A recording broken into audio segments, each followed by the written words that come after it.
232 BCE लाखों लोगों को मारकर कलिंगा को जीतने वाले सम्राट अशोक को एक ही सोच ने हरा दिया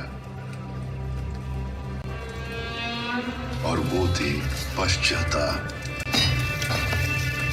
उसने जो हासिल किया वो जीत थी या हार, वो खुद नहीं समझ पा रहा था।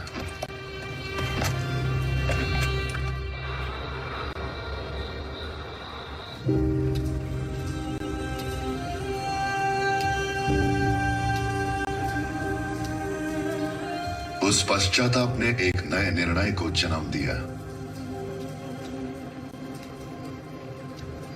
रहस्य से हासिल की हुई अपनी दैविक शक्तियों की वजह से इतना विनाश हो रहा है, ऐसी विनाशकारी शक्तियां मुझ में नहीं रहनी चाहिए।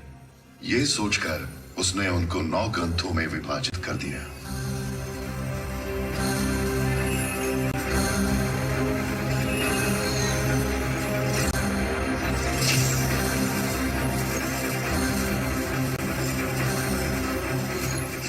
उन ग्रंथों को समर्थ योद्धाओं के हाथों में सौंपने का निर्णय लिया।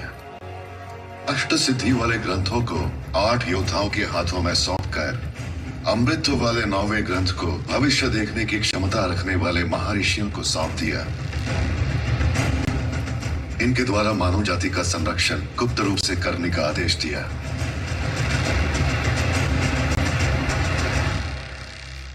पीढ़ी दर पीढ़ी वो 9 योद्धा आने वाली पीढ़ियों को इन 9 ग्रंथों की जिम्मेदारी सौंपते गए। इन ग्रंथों के ज्ञान के जरिए सिर्फ दुनिया पर ही नहीं, मृत्यु पर भी विजय हासिल की जा सकती है। और इनको अपनाने के लिए Alexander, Genghis Khan, Bakhtiyar Khilji से लेकर हिटलर जैसी कई विनाशकारी शक्तियों ने पूरी कोशिश की,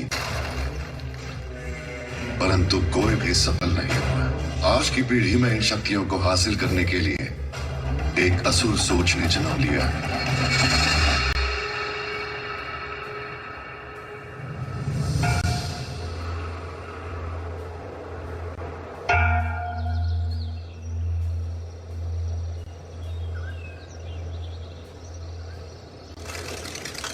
आचार्य, अंबिका जी पिछले 48 घंटों से ध्यान में है। मतलब वो कोई खतरा देख रही है।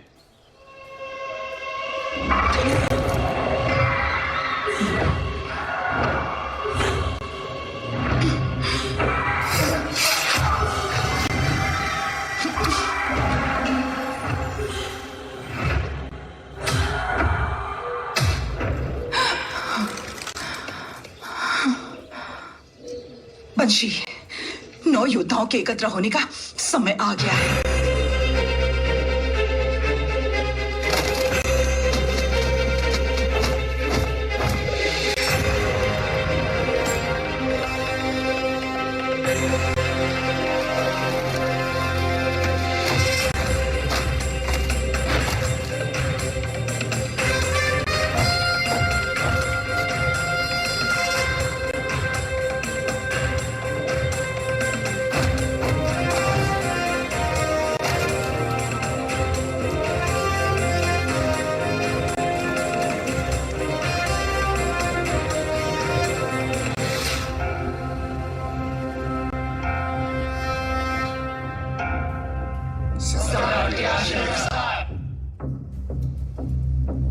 आपदा आने वाली है, हम उसे रोक नहीं सकते।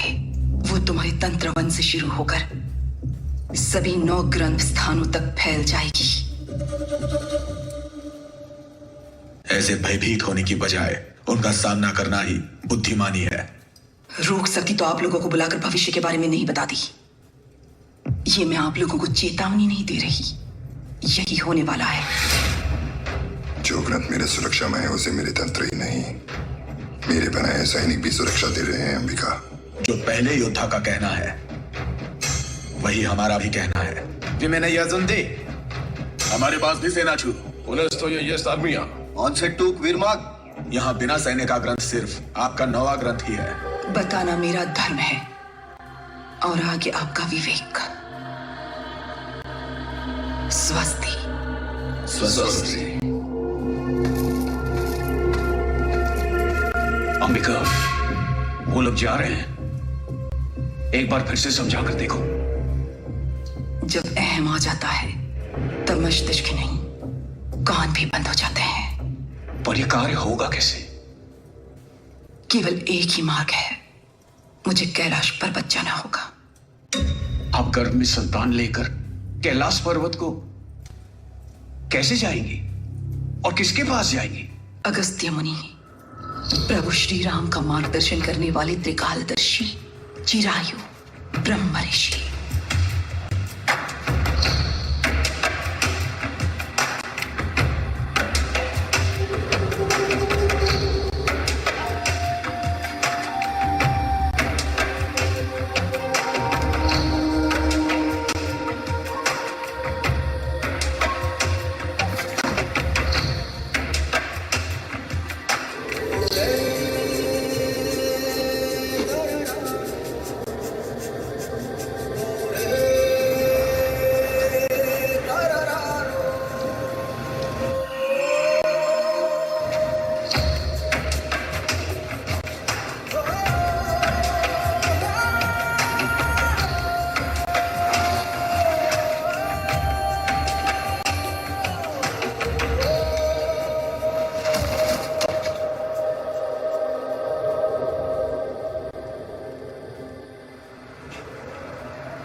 तुमने जो देखा वो होने वाला है। कलयुग में जन्मी कोई भी शक्ति इसे रोक नहीं पाएगी। परिष्कार युगों के पीछे छिपा है। ये प्रभु श्री राम के समय त्रेता युग में अस्तित्व में आया हुआ शस्त्र है।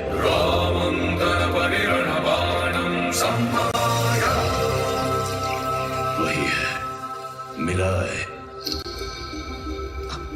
उसे मैं लेकर आऊंगी। मार्ग बताइए ब्रह्म ऋषि। तुम वहां तक नहीं पहुंच पाओगे। तो फिर कौन पहुंच सकता है? और वो परिष्कार चाहता है एक महात्याग।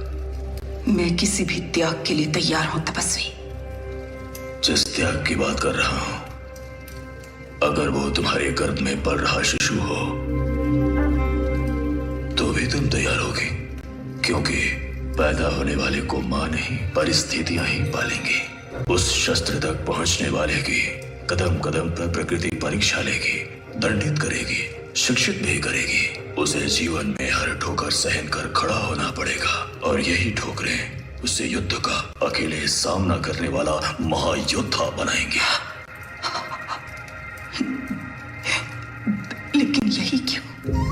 नरक यात्रा की स्थिति में तुम यहाँ तक पहुंची हो, वो मनुष्य के लिए असंभव है। तुम्हारी जैसी महासंकल्प योद्धा का अंश ही इस प्रलय को रोक सकता है। भाग्य भी इसी तरह के अंश को आशीर्वाद देता है। इन आंसुओं को दर्द समझो, यह सहमति